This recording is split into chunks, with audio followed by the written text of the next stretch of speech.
آج کل ہمارے معاشرے میں ایک نیا رواج چل پڑا ہے کہ ہم اپنے مسلمان بھائیوں سے جب ناراض ہوتے ہیں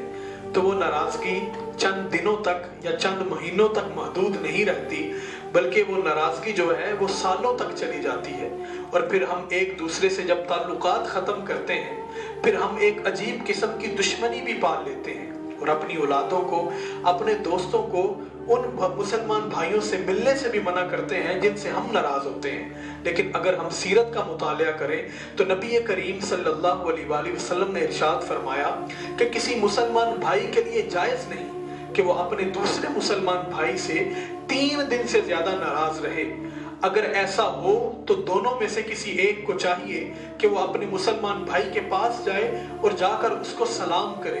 اگر دوسرا مسلمان بھائی اس کا جواب دے گا تو اللہ تبارک و تعالیٰ ان دونوں کو اس کے بدلے میں اجر و ثواب عطا کرے گا۔ اگر ایک بھائی جواب نہیں دے گا تو جو شخص جا کر سلام میں پہل کرے گا اللہ تبارک و تعالیٰ اسے قطع تعلق کے گناہ سے محفوظ رکھے گا۔